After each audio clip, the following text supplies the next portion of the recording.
everybody, and welcome to our panel, New Marketing Horizons in the Metaverse. I am Lisa Payton, and I am so grateful and thrilled to be joining you today. And we have an amazing panel, and I can't wait to get into a very lively discussion today about marketing in the Metaverse. So first of all, I'm going to quickly introduce myself.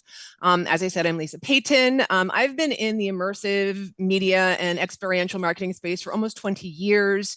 Early adopter of this technology, and now am thrilled to see it finally kind of coming to the fore within our campaigns. And so I currently teach this stuff at the University of Oregon. I'm a professor down there, and I'm also a consultant for large technology companies who are looking to innovate their campaigns with these types of emerging technologies. So without further ado, I want to get right into it. I'm going to go ahead and have the panelists go ahead and introduce themselves and let them talk about their connection to XR and the Metaverse and marketing. And why don't I toss it over to Olivier, my friend, if you'd like to go first, that would be awesome. Sure, absolutely. Thank you, Lisa. I'm very happy to be here. So I'm Olivier Moijon. I'm co-founder of Exclusible. We are a Web3 immersive and innovation studio based between Europe, the US, the Middle East, and now we also have a presence in Shanghai. So we're very global. And so our experience in XR, immersive, and applied to marketing spans across multiple different functions. We have launched a multitude of NFT projects. That was the first version of our company. And then we really expanded through the acquisition of our 3D studio. And now we build immersive experiences. We started in the Metaverse, pretty much any platform that you can think of, from Sandbox, Decentraland to Spatial. And now where we are, we're going very deep into gaming, especially Roblox and Fortnite. And when it comes to the Metaverse, we build white label immersive 3D for brands and corporations. Awesome. Thank you. That was wonderful. Catherine, why don't you share next? Yes, hello everyone. My name is Catherine Oaks, and I am the founder and CEO of Slice XR.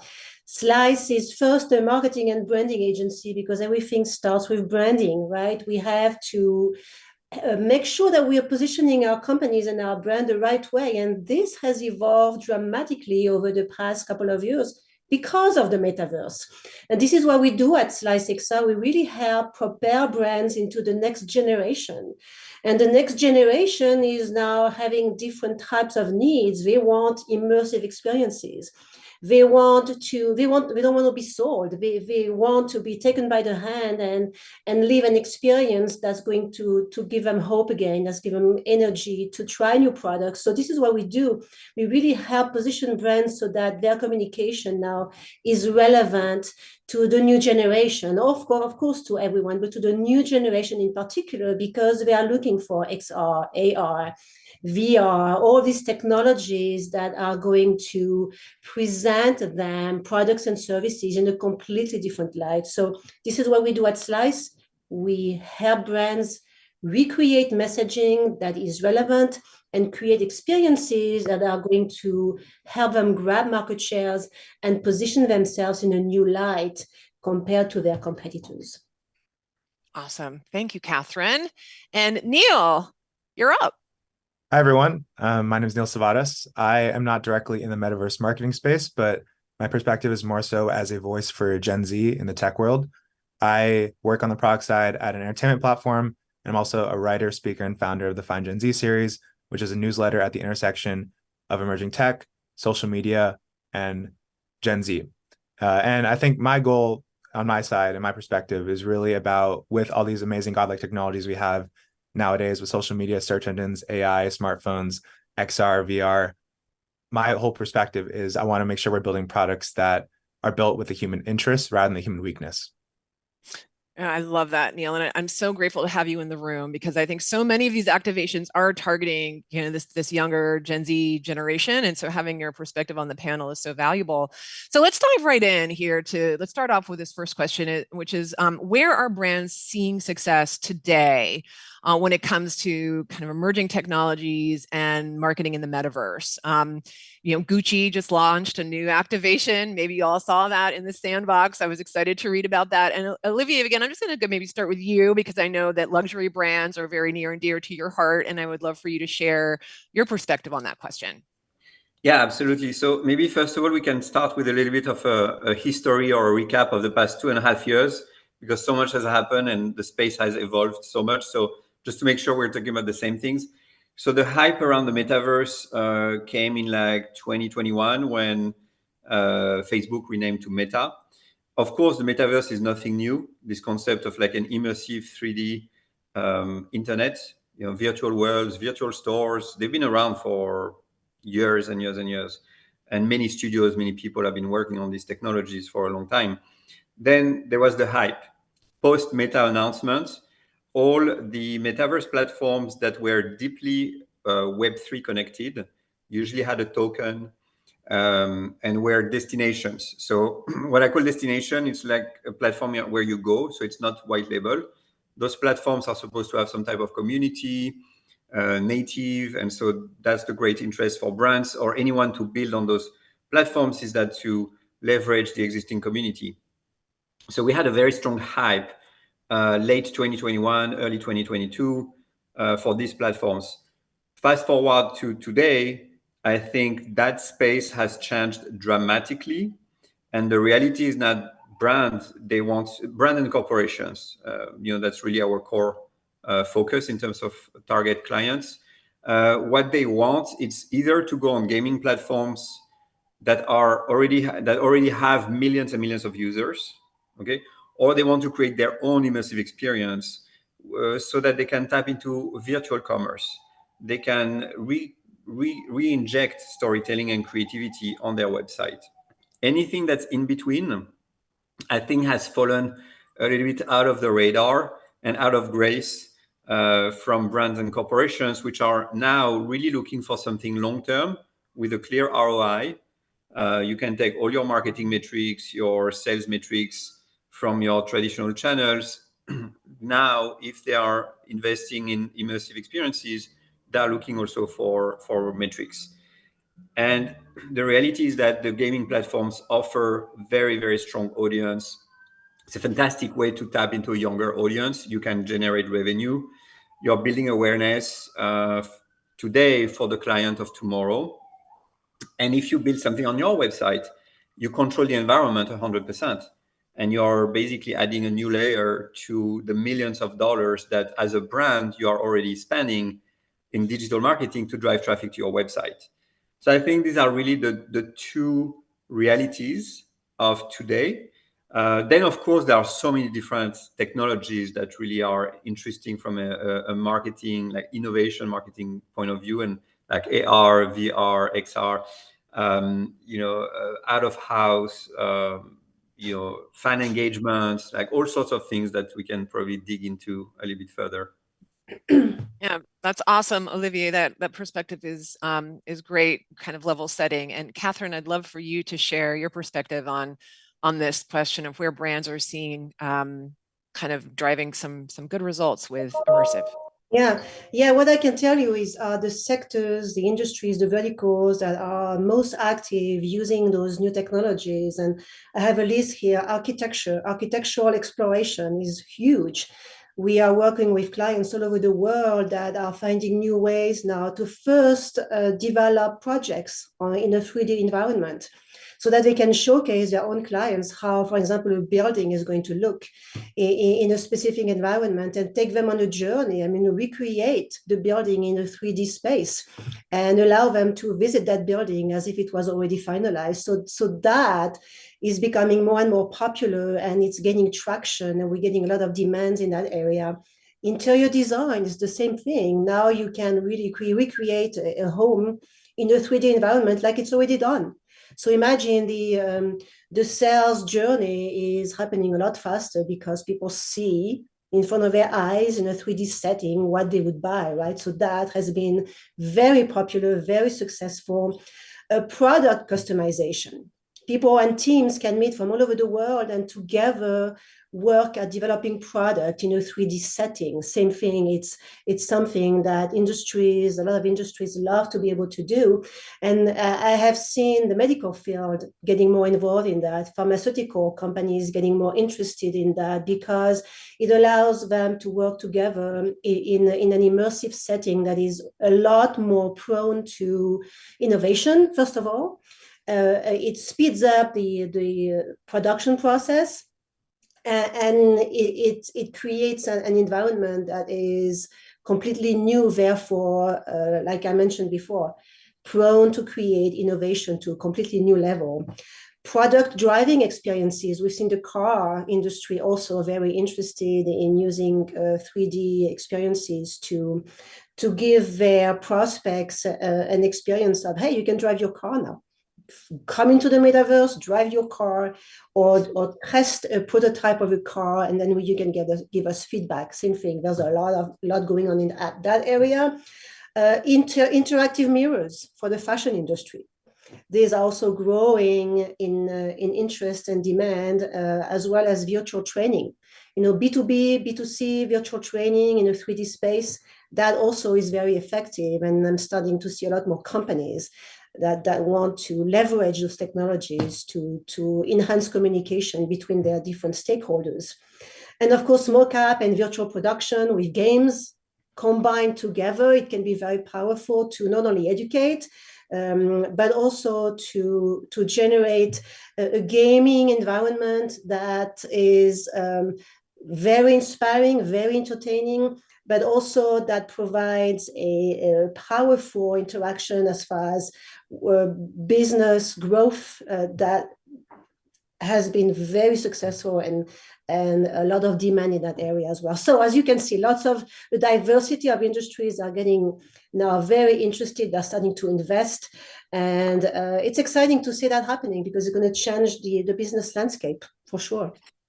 Yeah, I love that, Catherine. And you just rattled off so many wonderful use cases where brands are seeing some traction with this technology. And Neil, I'm going to go to you, and I'm going to kind of flip this a little bit.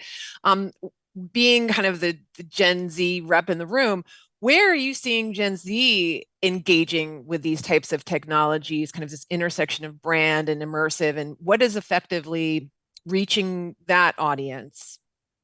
Yeah, absolutely. So I think in regards to the metaverse, we talk a lot about like gaming and entertainment. And I would say even among Gen Z, there's probably like two, I would say, groups to really think about. I mean, one is really those people who are passionate gamers. You could say, I think there's a stat like 3 billion people on Earth are would identify as gamers. But I think there is a smaller subsegment of that are really passionate about it, happy to be in these immersive worlds and stuff like that. And then there's the other, I think, segment that is more so, I think, a bit more skeptical of these technologies, right? Like kind of sick and tired of all these godlike technologies that have taken over their lives, social media, smartphones, et cetera, that I mentioned before. And I think it takes a bit more skepticism with them, because they're kind of exhausted by it. The average, I think, teen nowadays sees 10,000 pieces of content per day, and so like they can spot ads from a mile away, they can spot brand activations from a mile away, and they're very skeptical about it.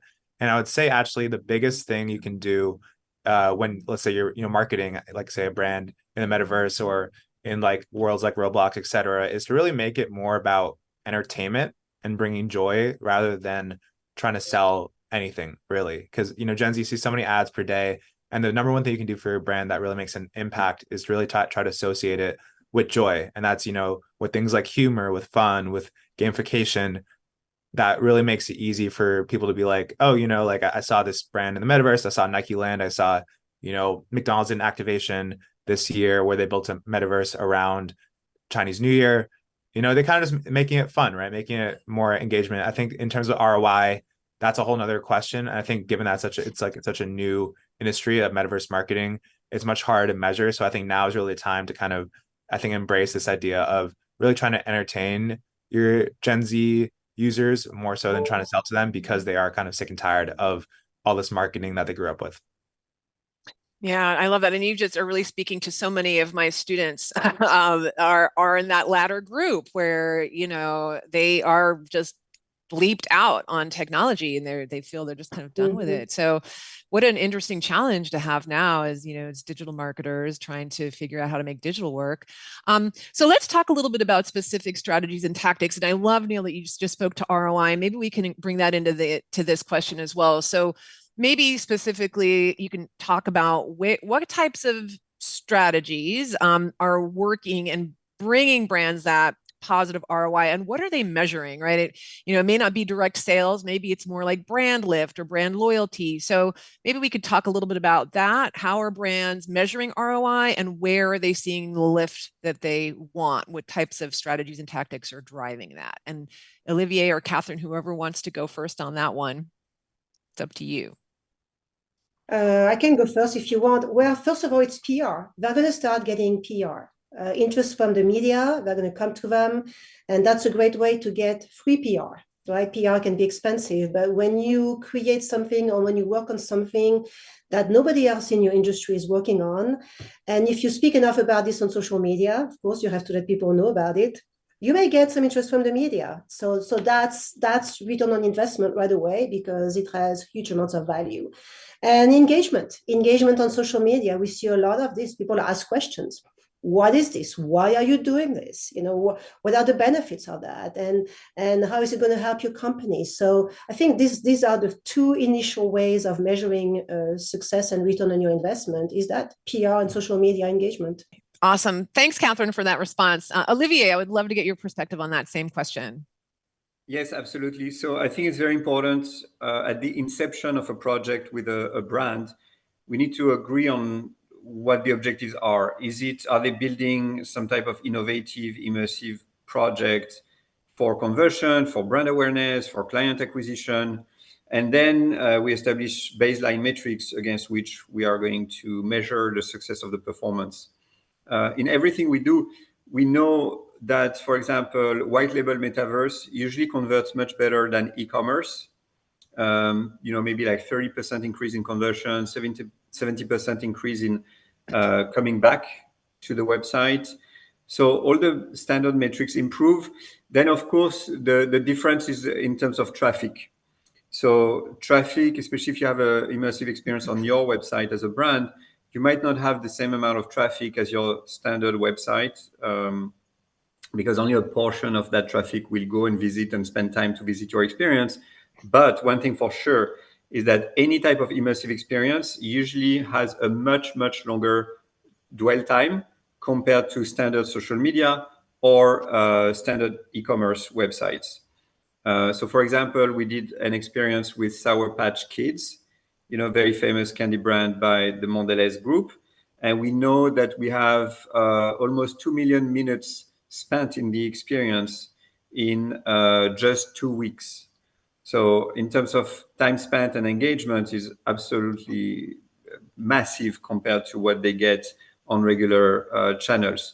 And without any type of marketing, we had almost 200,000 visits in 2 weeks. And that's on Roblox. Okay, that's an experience that we built on Roblox. So that's also the power of these new platforms that have been there for many years, but brands are just starting to pay attention, and these are becoming new channels. I think that for all of these new channels, we need to establish also the new metrics, what good looks like, what are standard metrics that will be accepted and benchmarked against moving forward. Because my take is that every single company, every single brand in the next 2 to 5 years will have a gaming experience, whether on Roblox, Fortnite, Zepeto, and they will have immersive 3D on their website. That's an absolute certainty, and we're going towards there, and we're building all of this ecosystem at the moment.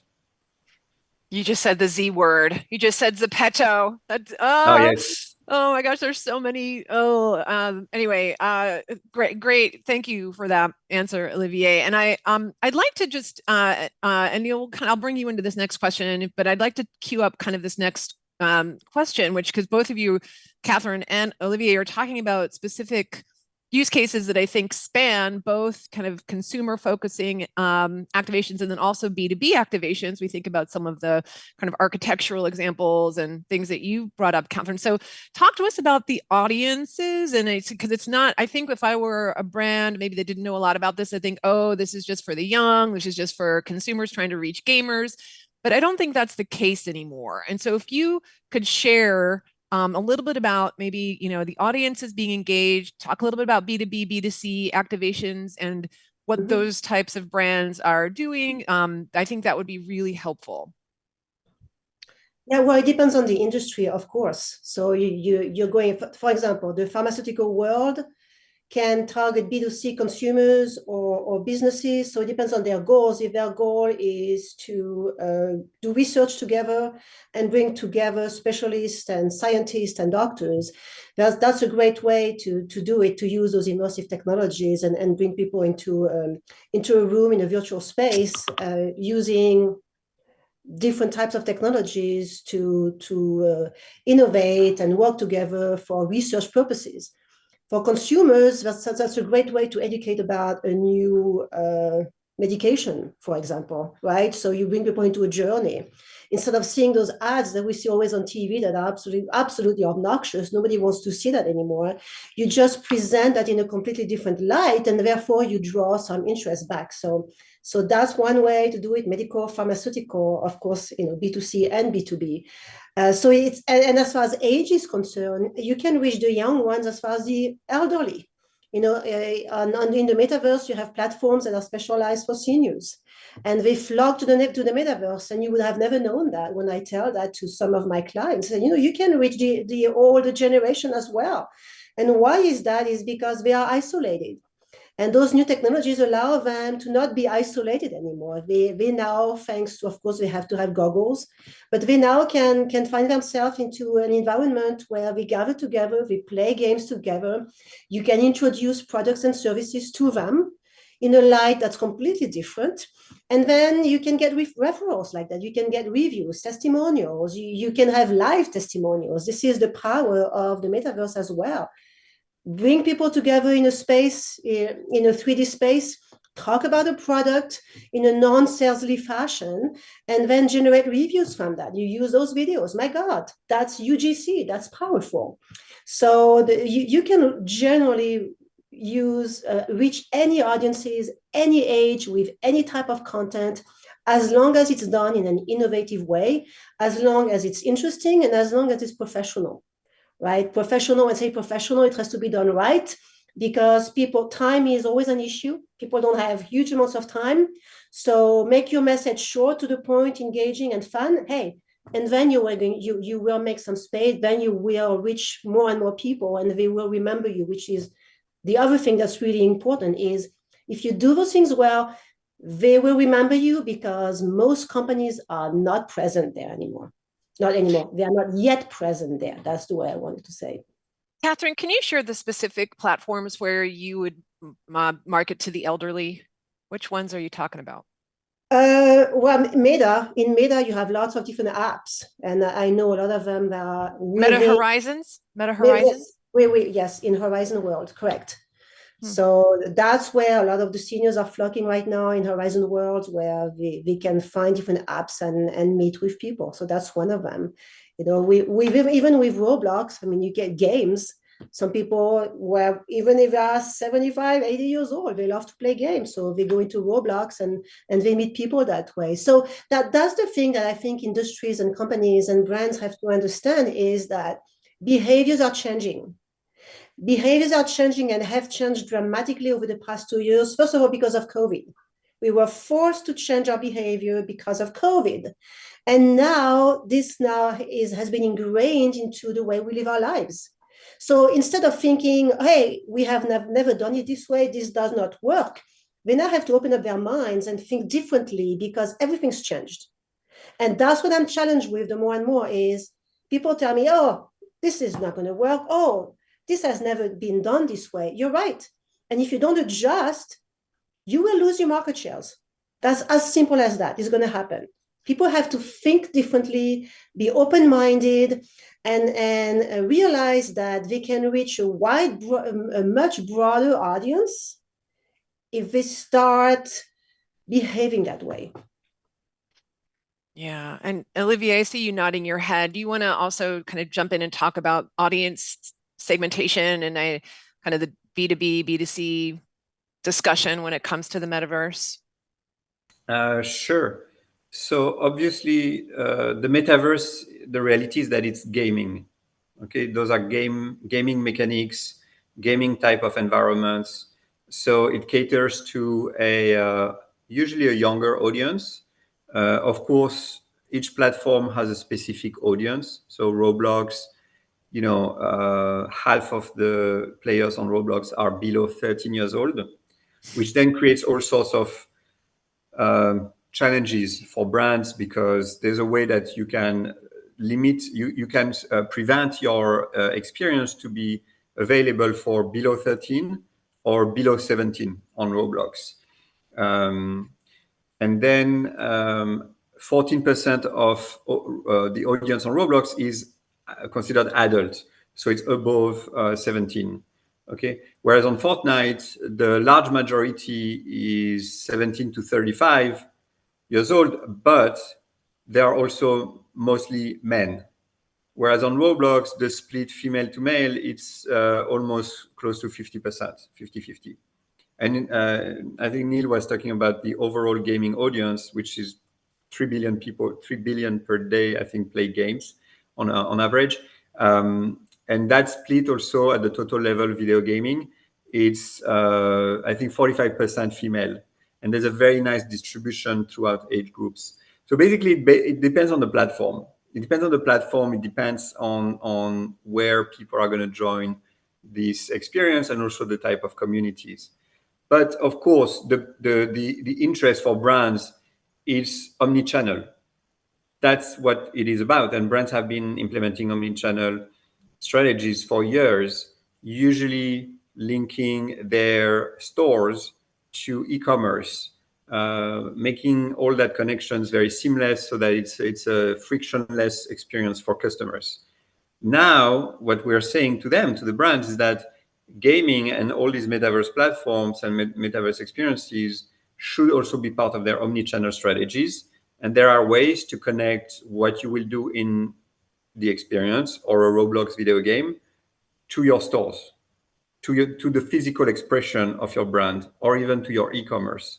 There are many different bridges that we can discuss, but brands like Chipotle or McDonald's have done that type of O2O, so online to offline or vice versa activations, and they have been very successful doing so. Yeah, I love that, Olivier. Thank you for sharing. And Neil, I'm going to go ahead and ask you, and let me ask you about the younger audience and their gaming habits, because I feel as though kind of this segment, if you will, of gamers has really evolved over the last 10 years. From my days at Intel, when I was working with enthusiast gamers, who really needed to have that high-end PC to do gaming, console gaming, it's all changed with the advent of mobile gaming. And now we've got, mobile 3D spaces like Roblox. Talk to us about kind of the segment of gaming and how that's evolved from being what we used to kind of the stereotypical, guy in the basement to what it is now, which, as Olivier was hitting on, it's a much more diverse population than it used to be.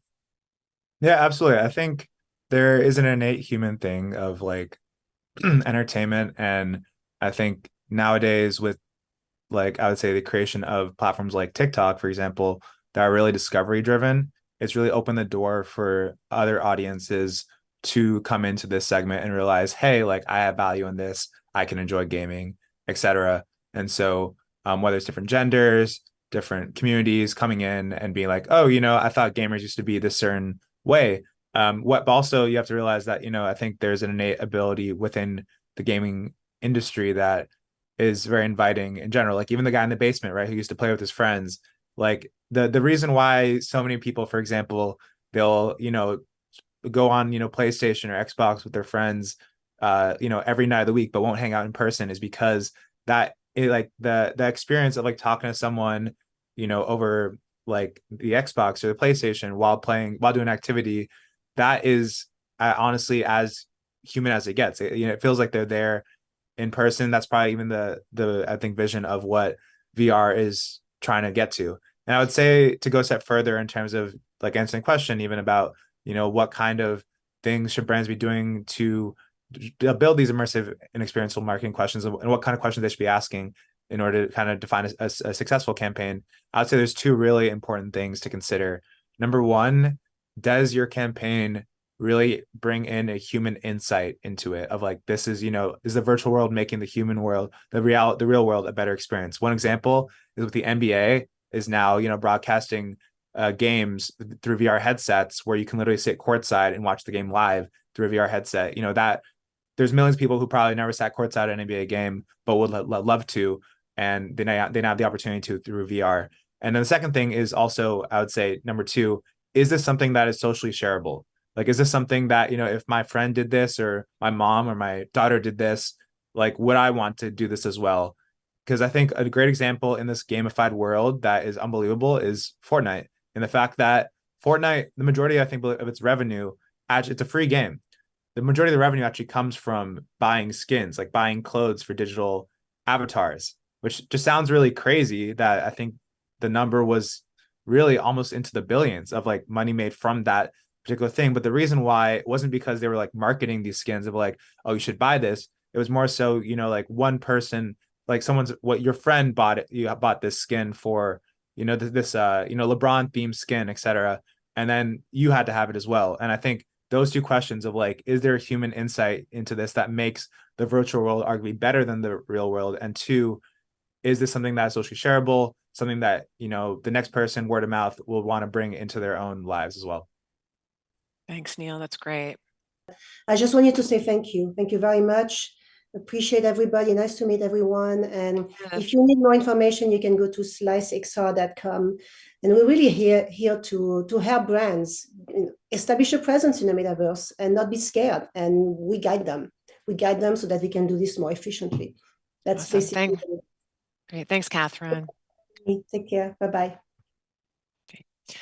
Okay, well, I'm noticing that we have about 10 minutes left to this discussion. And so I want to encourage everybody that's watching. First of all, thank you so much for joining and watching this discussion. But please go ahead and share any questions. We would love to be able to kind of share our expertise in the most valuable way possible with those of you that are attending. So let us know what your questions are in chat, and we'll be happy to answer those. So I want to kind of round things out with a very popular topic these days, which is generative AI, this little thing called ChatGPT that has just taken the world by storm. And like every industry, it's impacting not only marketing, but it's really impacting kind of XR and immersive marketing. And so I'd love to get both Neil and Olivier, your perspective, and then I might share my own perspective, as I've been doing a lot of work in this area too, on what you are seeing in terms of AI impacting experiential marketing and these experiences that we're all, building. Sure. Happy to start. So of course, it's an incredible time to witness the birth of Gen AI. In our company, we have used it since the very first days that it came out. And now with the recent release of all the updates with ChatGPT and the announcement by OpenAI, it's even more. It's really accelerating the way we are adopting the technology. So one thing for us, we're using the technology to accelerate and to bring efficiency. It's a productivity tool. We're just doing things faster and better. It's not at all replacing anything that a human was doing before. We start with AI, and then humans, like all our team members, are completing, finalizing, editing. It's just a productivity tool. So we use it a lot at the studio level. When we build an immersive world, whether it's Roblox or a Metaverse experience, very often our designers start creating images using different platforms. So we use multiple ones, Midjourney, DALL-E, Runway sometimes. And so it's the start of validating a creative direction. And then in 3D, all our developers and designers will basically finalize and build what the AI has started off. On the commercial side, it's very interesting. We actually built our own ChatGPT bot, and we're able to create customized presentations for our clients much, much faster. So it was almost impossible in the past if we wanted to send a prospect or a client a presentation showing, hey, this is what you could build, this is the type of games you could do. If we wanted to personalize that, it had to be done by hand, manually. Now we have built basically a logic and a bot that can do that for us in like 5 minutes. So in terms, it's also better to visualize the possibilities of immersive worlds at a time when all of these new technologies are still obscure and not mastered or understood by the people we speak with, usually innovation teams, which are more advanced, but very often it's a marketing team, brand side, and they are as much in the dark as we were maybe a year, 2 years, 3 years ago. So Gen AI has been really a big game changer for us. Copy is another aspect, of course. Copywriting, any types of content creation. We use it literally on the daily basis, all of us in the team. Yeah, I love that, Olivia. I do too. And Neil, I'll go ahead and get your perspective on this. We have a few minutes left. How are you seeing AI impacting us in marketing and campaigns? Yeah, absolutely. I think generative AI, there is a lot of, hype, also a lot of concern about it, which is also something I'm very passionate about, in terms of, making sure with a very, very powerful tool, how we use it right. But I think in terms of how it really can help with marketing, I think it's really two ways. So I like to use this term of there's, free digital real estate, whether that's social media, web pages, etc., that a lot of, brands have, for example. And combining that with Gen AI can be a very powerful tool, because a lot of times previously, marketing, you'd have to sit in the boardroom and figure out, you'd kind of have to guess like, oh, what does our audience want to see from us? But what you can do instead now is, with this free real estate, is put little things out there, right? Like like try out this idea on social media along with like 5 other ideas, see which one gets the most engagement, and then go build, your immersive world or your activation from there based on, what works and what doesn't from that little testing you have on that free real estate. And with Gen AI, what you can do with that is, do that at scale. So you can, build many different versions, whether that's copy, whether that's images, whether that's a whole wide range of things, and test those things out before doing these larger brand activations that previously you would just, throw it as a shot in the dark and hope it would work. So I think that's really the biggest benefit on, like, you could say, the business side or our side as marketers. And then also, I think with Gen AI, it's this idea of personalization that Olivier mentioned. I think with all these consumers, what's better than having an experience that's completely tailored to us? Whether, we all have different versions of, how we use different platforms, how we see the world. And with that data we have on everyone, it can be used for good and bad, but overall it can really make it, as customized as possible in terms of, when I'm navigating the metaverse, what kind of even brand activation I want to see from a certain brand, or what kind of, game I'd play within a activation in like Roblox or the metaverse. So I think those two things, really making it more efficient to help, use it as a testing ground for that free real estate you have. And then also the personalization of the actual user themselves in terms of how they experience the world. Because I think we all have different perspectives about how we'd want to experience these experiences. And I think Gen AI is a very optimistic way of doing that. But again, we want to make sure that it's meant to heighten the human experience rather than harm it. And I think that's really, at the end of the day, what also matters as well. Olivia, did you have a hand up, or was that a... Yes. Oh. Because Neil made me think of something when I was listening to him. There has been a few examples of ad campaigns purely generated by AI.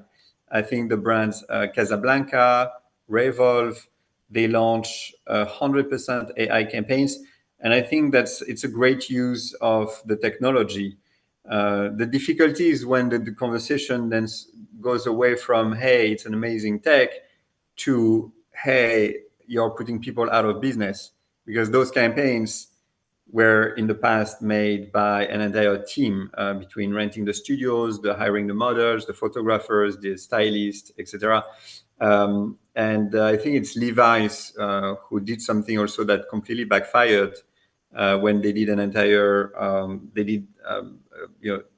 AI models to show a very wide range of inclusion and diversity, and it backlash because people said, well, then just go and hire diverse models, instead of creating them using AI. So I think it's very legitimate to have that type of concerns. Right now, we're still in the phase where everybody's navigating the technology. It's not going. It's here to stay for a very long time, and it will only improve over time. And so I think it's a balance of finding the right combination of the input from the machine, from the tech, just to accelerate and help also unleash creativity, especially for designers, for all the marketing teams. So it's a support, it's an assistance, it's an accelerator rather than a replacement. Yeah, and I'm going to add on. I agree with everything that you all just said. Productivity, yes.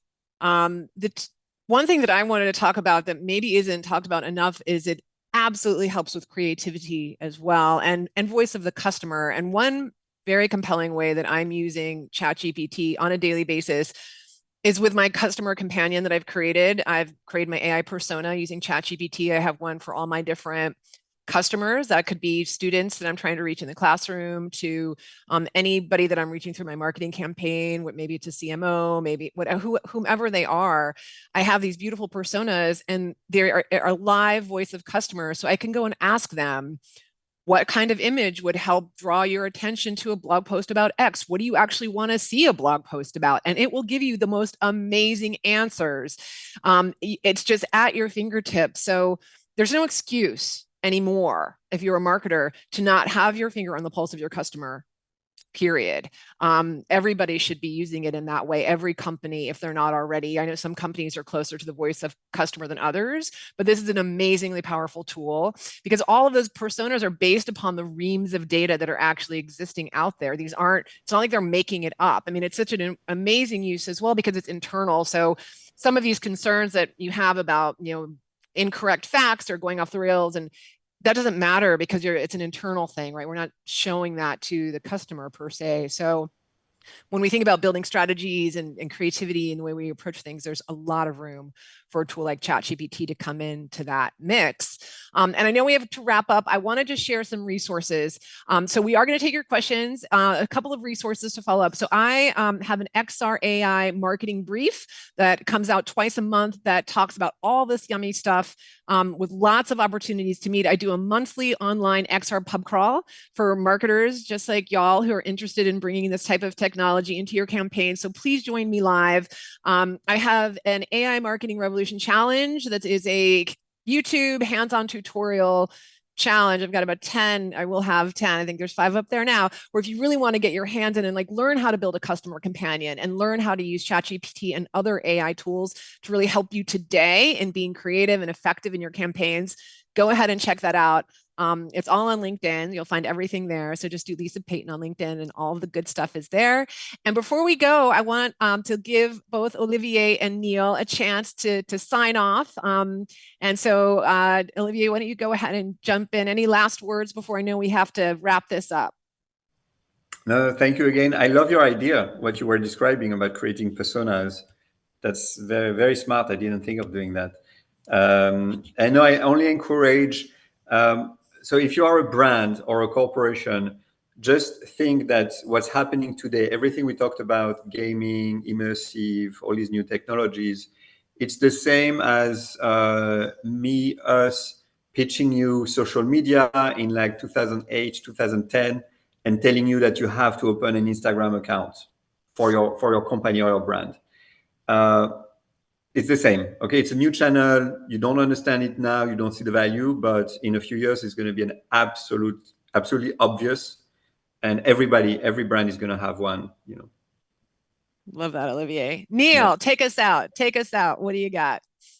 Absolutely. So I think for marketers, I would definitely challenge everyone to really think about with these new technologies that have come out and these new platforms, to really think about, how you can ensure that there's still, I think, a human element to, the insights and the campaigns, and that's not necessarily just about, gimmicky technology, et cetera, stuff like that. Really think about, where's the human element that you're still using for your campaigns, and ensuring that, even though we are moving to a more like digital, a world where digital and reality kind of come together, really think about how you can, bring out the human elements there within your marketing campaigns, within your products, et cetera. Awesome. Thank you, Deal. And thanks, everybody. I know I'll see some of you in my AI masterclass that's coming up right here at this conference, I think right after this. So I can't wait to get y'all in and talk more about the AI customer companion and all the amazing tools that I've been learning along with everybody over the last, several months. We're here for questions, and thank you so much for your time. Again, we're here. If you have any questions, you can always hit me up on LinkedIn, and happy to share. And I could talk about this for hours and hours and hours. It's definitely something we're all very passionate about. So thank you. Hope you enjoy the rest of the conference. Thank you.